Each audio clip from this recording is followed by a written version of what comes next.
Welcome to Gat's Country Kitchen. We have a great menu for you today. We'll be making sweet potatoes, black-eyed peas, kale, and homemade cornbread. With this menu, it's great all year round, but we typically see that most people, they want their black-eyed peas, their greens, and their cornbread for New Year's. So we're going to make this special for New Year's today. I want to teach you how simple it is to make a meal like this. It's not hard to do. You can have this meal done in less than an hour, and that's total prepping and all. The main thing is being able to get your ingredients, have them on hand, pull them things out, and get going. So right here, the first thing we're going to do in this menu, the sweet potatoes take the longest to make. Uh, they're not hard to make. They're very simple, and you can't beat a good sweet potato. But all you have to do is wash your sweet potatoes and dry them. I put mine on a piece of parchment paper because as they cook, sweet potatoes have a natural sweetness, and that syrup that's in them will start coming out whenever they start, getting done and they're soft and everything is getting ready to eat. And that sugar will crystallize and sort of just get all over your baking pans, and boy, it doesn't want to come loose. So I like to put a piece of parchment paper on whatever I'm going to bake in. Now today I'm going to be using my Ninja air fryer. It has a upper and a lower little oven.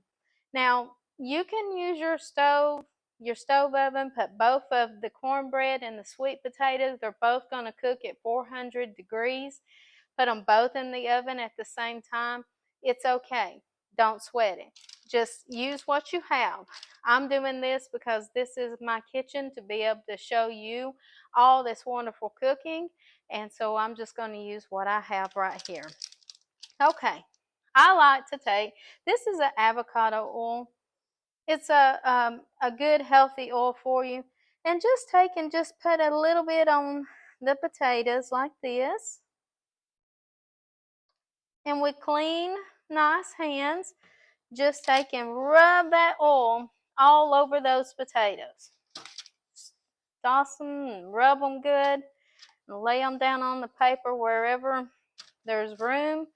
And what this does, it makes the skins of the sweet potatoes, whenever they are done and ready to eat, be able to peel away from the meat of the potato so that you can get all the good stuff out of that, out of away from the skin of it.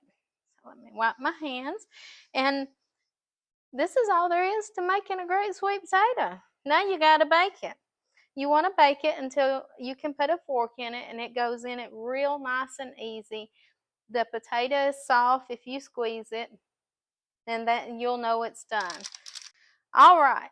So the next thing on our list that we need to do is, you see here, I have 2 pressure cookers. Now I know everyone doesn't have 2 pressure cookers, and that's fine. But boy, they do save you some time. Now, I'm trying to show you how to cook this quick and easy, and you can get pressure cookers really cheap nowadays. So what I'm going to be doing right now is in this pressure cooker here, the bigger one. And the only reason I'm using the bigger one is because greens take up a lot of room until they cook down. Now these greens, this bag of greens, it is a 12-ounce bag of kale that I picked up at Publix, which is where I like to buy my groceries. You can get whatever at your store. But this one, when you get a bag like this of kale, don't think you're going to have this big of an amount to eat when it's done, because this kale will reduce down to about a third of what you actually put in here. So right now it's going to look like I'm just filling this bag up. Let me get my scissors here. Filling my cooker up. But once it's done, it's going to be like I said, a third of it left. It'll be enough to make a good meal. This kale is pre-washed. It's triple washed. So we're just going to drop that right into the pot. With the kale, I just went ahead and measured it out. I have a half a teaspoon of sea salt, a half a teaspoon of black pepper, a half a teaspoon of garlic powder. I have an eighth of a teaspoon of cayenne pepper. You can increase that more if you would like. And you can even add your favorite hot sauce to this mixture if you want to. But we're going to take this and we're just going to sprinkle it right over our kale. Okay, like that. Now, I'm going to take and I have one onion peeled and we're just going to chop it.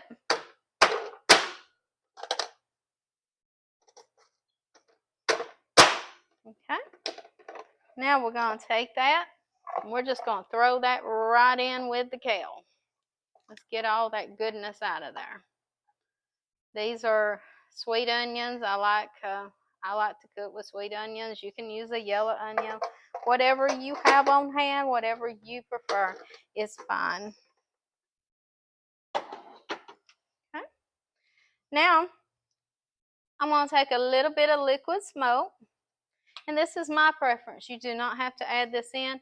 It just gives it a really nice flavor. And just sprinkle a little bit in there. Now, when kale cooks down, as with all greens, they're loaded with their own juices. So they will make a lot of liquid in this mixture as it is. So we don't want to add too much more. So I'm going to pour in here around about a half a cup. The thing about pressure cookers is the liquids that you add in there, they're not going away, they're there. The only way that they disappear is, as you'll see, like with the black-eyed peas when we cook them, if the product that you have cooking absorbs it. So you'd have to make, allowances for that. But like with the kale, it's going to be adding liquids to it. So we don't want to put too much in there. You just want enough to be able to have enough for those greens to cook really good. Now, always with a pressure cooker, check your seal. Make sure it's pressed in all the way. I'm going to turn my pot a little bit so I can see it. Here, let me just turn that. Okay. Now we're going to lock it. You'll see there's a unlock and a lock. This right here controls the vent. All of them's a little different. This other one I'll show you in a minute. It's a little different, but you want the vent closed. So you want where that's sticking up, you want it to come down. That's how it builds pressure to cook. Now, the old pressure cookers that we typically used to use all the time, people were really scared of those because they had a tendency that they could explode and what have you. These are not the old pressure cookers. You can cook in these very safely. They are great to use. They'll save you so much time. And this one, she's my oldie goldie. Boy, I have used her tremendously. And this one just keeps on cooking.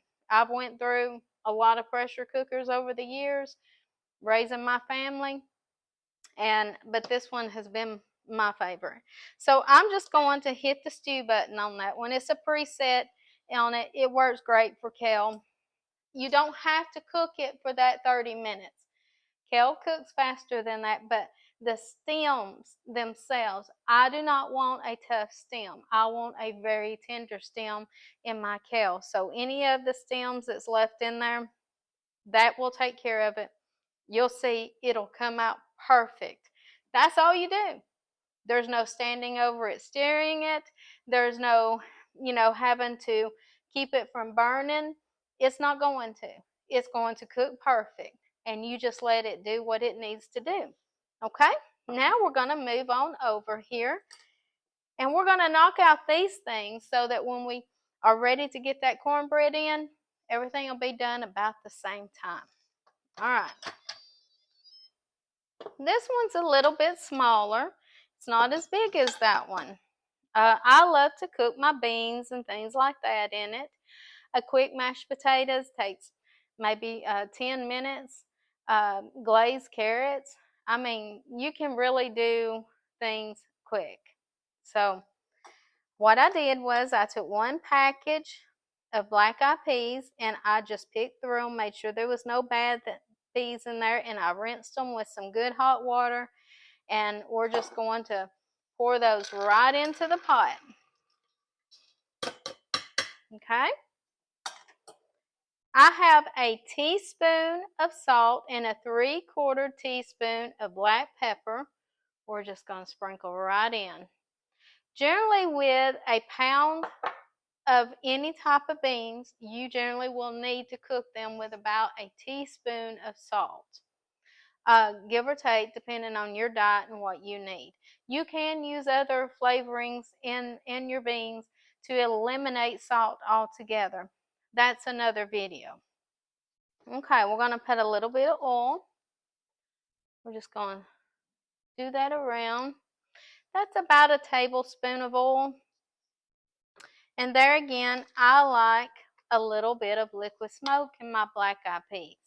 It just gives a nice flavor. That's about a half a teaspoon, at the most, maybe a teaspoon. Okay, let's see how much water I have left in my little pot. I may need to add a little more. So what we need to do here is we want our water to come up about 1 inch over the top of your uh, um, peas there. Let me look and get me a spoon here. So what I'm going to do is I'm just going to dip that in there and see. Okay, that is about 3/4 to an inch. By the time you leveled it out, it will be plenty. Now, if you like to prepare ahead of time and you want to soak your beans, you do not have to do that with a pressure cooker. You can come in from work, take a bag of beans, rinse them, throw them in the pressure pot, cut these on. I'm going to use the stew setting on them. Some of them have a bean setting, what have you, but I'm going to use the stew setting on this one. And cut those on, and they're done. They're ready. They're great. You'll love them. Just that's all you got to do. You don't have to soak them.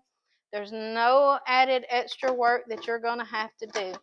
And there again, let me turn this around so I can get that lid on there. Okay, we're going to lock it in place. Once that's locked and it builds pressure, you can't get it undone. It won't come undone. Okay, this is open, that's closed on this one. This one opens in both directions. So you're just going to have to work with your machine.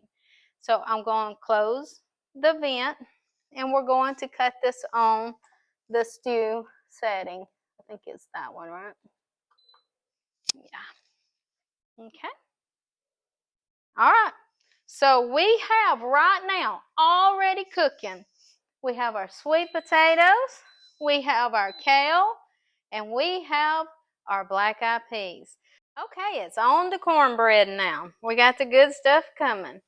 Now, I have a couple cornmeals out here for you to look at. I like a white cornmeal. It just makes, to me, a better cornbread. I'm all about having a nice, fluffy, soft, moist cornbread. Not a cornbread that's going to choke you up.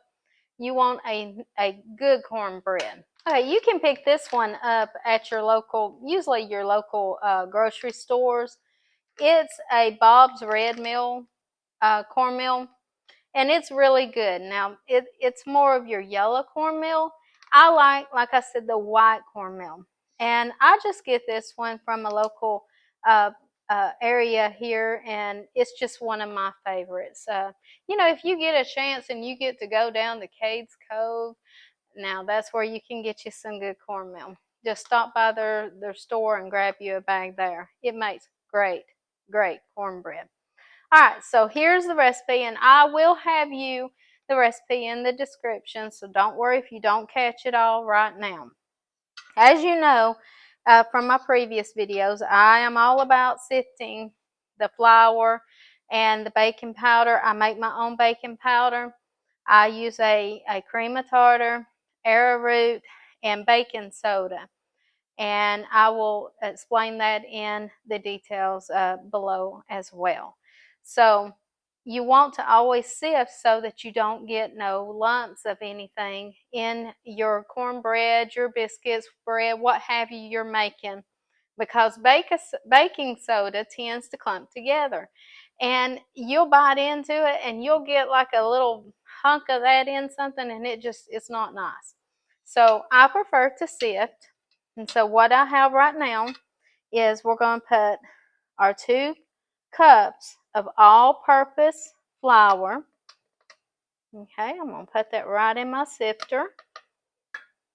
Let's see if I can get all that good stuff out of there. That's 2 cups.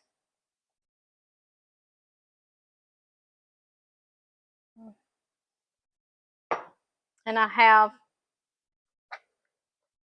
a tablespoon of sugar. And I just use a organic sugar cane. I have a teaspoon of sea salt. Okay. And I have 2 tablespoons of baking powder. And like I said, I make my baking powder up, so you can get the can and just, use 2 tablespoons.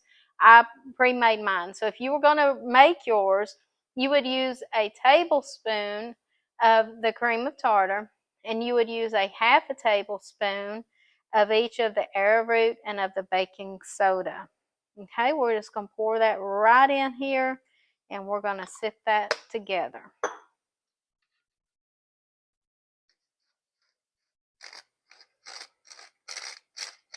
I always knew when my grandmother was getting out the sifter, we was going to have something good. And boy, she can make a good cornbread.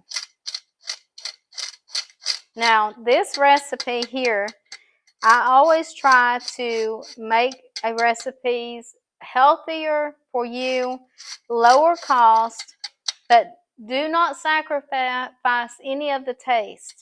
And my family, we have to be health conscious, and we do not use no eggs or dairy in our recipes. And so you will see, though, don't let that scare you. Give this a try. You will see that this cornbread is everything that you would want. When my restaurant was open, Giagat's was open, this was one of the recipes that I served in my restaurant. And we had people come from all over just loving the cornbread. So give it a try. All right, I have 2/3 of the white cornmeal. We're going to put that in. And you can put that in and sift it as well. What you're going to see is when you get some of the fresh ground cornmeal, it's going to have some of the little flakes in it that's a little thicker that don't always want to go through the seed. But that's okay. There's no problem with that. Okay? Now, to this mixture, right now we have our flour, our cornmeal, our baking powder, our salt, and our sugar. So this mixture is what you would put into your quart jar and have already done. So just blend it together, and then you would have that already ready. Okay? So we're just going to mix this around. Now, what you're going to do is I keep some of the small cans of the cream corn on hand. You can make your own as well, but this is handy. I'm talking about doing some quick stuff here, or the working person as well. But this is an 8-ounce can. Just pour that right in to your flour mixture. I have a 1/4 cup of butter melted. I use the vegan butter here. That is, I can't believe it's not butter, and it's got just such a great taste for this. The Earth Balance butter is a really good one also that you can use, that I use in several of my recipes. Okay, Now you're going to take about a third to a half of a cup of cheese. And don't think, oh my gosh, she's putting cheese in cornbread. No, you won't never even know that. And when it cooks, we are not using eggs in this recipe, and we're not using buttermilk. So therefore, this is a ingredient that brings that taste and moisture, and it's all about putting it together and creating the best of the best. So that's what we have here. Now, you're going to need about 1 3/4 cup, but it may vary. It just really depends on the weather a lot of times. Of hot, you want it to be hot water. Okay, I'm going to put part of that in. And I don't want you beating this, I want you folding it. Because when flour gets wet, it starts forming gluten when it's worked.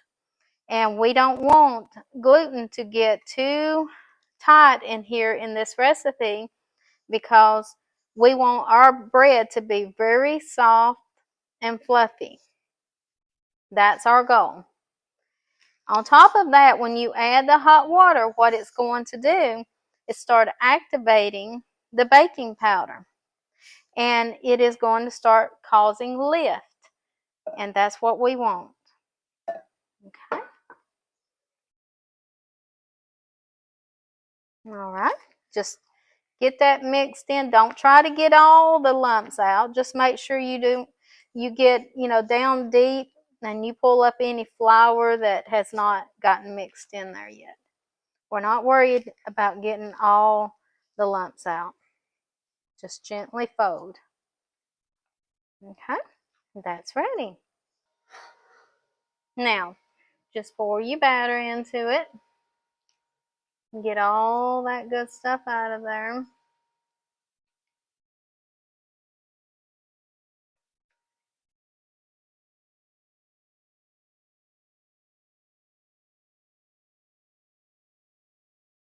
Mm-hmm.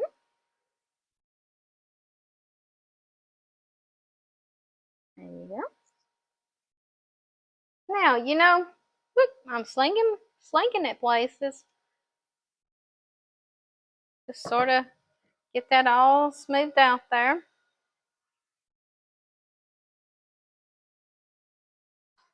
And I'm going to let this set for just a minute, and it'll start rising up while it's setting here. I like to do that because I like to get a little bit of lift in it. That's why I put the hot water in it.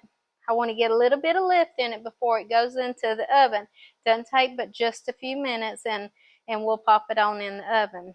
But while we're waiting on that, and we're talking about New Year's, I want us to just take a moment to remember that while you're making your plans for this coming New Year's, and you're getting prepared for, some people think about their diet, some people think about exercise and different changes in their life, maybe looking at a new job or things they want to purchase, and they start making plans for the year. And I want you to just take a moment to make sure that you include God in those plans, because with God, everything that your hands touch can be blessed, and we need God's blessings on our life. It is what gives us the strength to be able to overcome and to get through every situation in life, no matter what it is. Sometimes it doesn't feel that way, but it's true. And I just asked you to just, ask God today as you're starting this new year, just ask for a pure heart. Ask for you to be able to get a fresh start and just look at life as what it truly is. Every day is a new day. It's never been lived before. Nothing in the past needs to carry on into this new day. It's your day to make changes and to make this year a beautiful year. Live it for God. Live it with all you got. Give it all you got. I think I hear it. It's ready. It says, put that cornbread in. All right, we're going to let that cook. And I will clean all this up, get it ready to show you the finished product in just a moment. And you know how cameras are, they'll be like that for you. So just Hold on tight. We're going to have it ready for you in just a minute. Okay, look at what we have. It's all done. We have our sweet potatoes, our peas, our kale, cornbread, and you got to add your little slice of tomatoes and onions with it, and got some good old hot sauce and iced tea. It just wouldn't be a nice southern meal without iced tea. Let's check out this cornbread and let's just see what it looks like. It's still really hot and it's very moist. All right, I'm going to cut a big piece here and put that on the plate. This is what it looks like. See how nice and fluffy and it's moist. Put some butter on that, and boy, that's the best cornbread that you'll be able to get. I hope this video was just very helpful to you in making this meal for your family for New Year's and all year long. And if you really enjoyed this video, would you please help us out by liking and subscribing to our channel and push that notification bell, and that way you'll know each and every time we put a new video up. We're going to try to get you some really good material out there. If you have something that you would like to see and you would like for me to put on this channel, let me know. Share in the comments. We'd really appreciate it.